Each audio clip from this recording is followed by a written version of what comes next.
Albert Einstein once said, everybody's a genius, but if you judge a fish by its ability to climb a tree, it will live its whole life believing that it is stupid.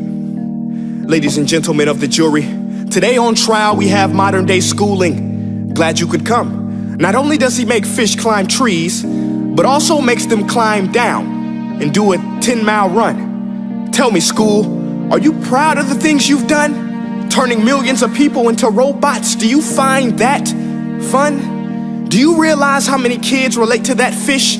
Swimming upstream in class, never finding their gifts, thinking they are stupid, believing they are useless? Well, the time has come, no more excuses. I call school to the stand and accuse him of killing creativity, individuality, and being intellectually abusive.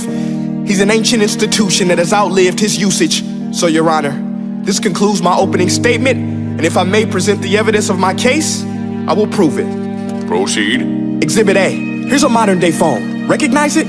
Here's a phone from 150 years ago. Big difference, right? Stay with me. Here's a car from today, and here's a car from 150 years ago. Big difference, right? Well, get this. Here's a classroom of today, and here's a class we used 150 years ago. Now ain't that a shame? In literally more than a century, nothing has changed. Yet you claim to prepare students for the future? But with evidence like that, I must ask, do you prepare students for the future or the past? I did a background check on you and let the record show that you were made to train people to work in factories, which explains why you put students in straight rows, nice and neat, tell them sit still, raise your hand if you want to speak, give them a short break to eat, and for 8 hours a day, tell them what to think. Oh, and make them compete to get an A letter which determines product quality, hence grade A of meat. I get it. Back then, times were different. We all have a past. I myself am no Gandhi. But today, we don't need to make robot zombies. The world has progressed. And now we need people who think creatively, innovatively, critically, independently, with the ability to connect. See, every scientist will tell you that no two brains are the same. And every parent with 2 or more children will confirm that claim.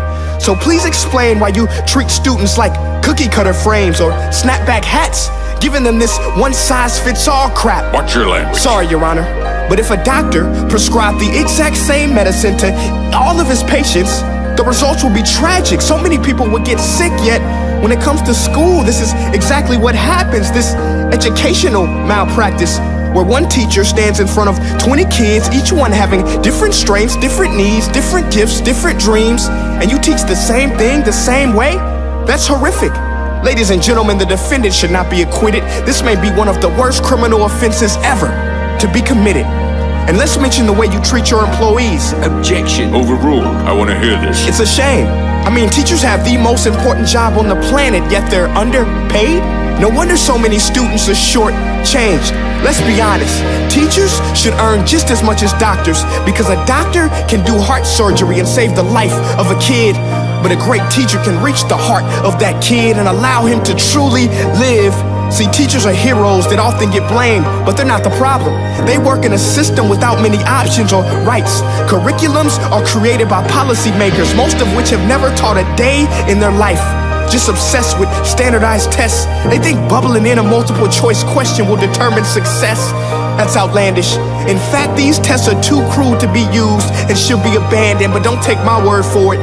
Take Frederick J. Kelly, the man who invented standardized testing, who said, and I quote, "These tests are too crude to be used and should be abandoned." Ladies and gentlemen of the jury, if we continue down this road, the results will be lethal. I don't have much faith in school, but I do have faith in people. And if we can customize healthcare, cars, and Facebook pages, then it is our duty to do the same for education, to upgrade it, change it, do away with school spirit, because that's useless. Unless we're working to bring the spirit out of each and every student, that should be our task. No more Common Core. Instead, let's reach the core of every heart in every class. Sure, math is important, but no more than art or dance. Let's give every gift an equal chance. I know this sounds like a dream, but countries like Finland are doing impressive things.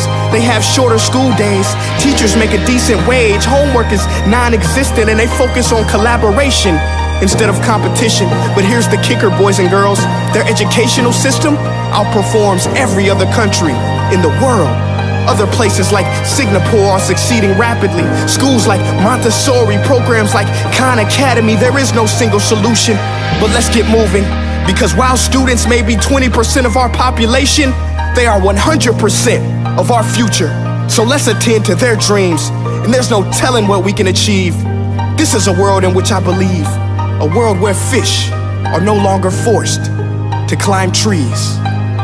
I'll rest my case.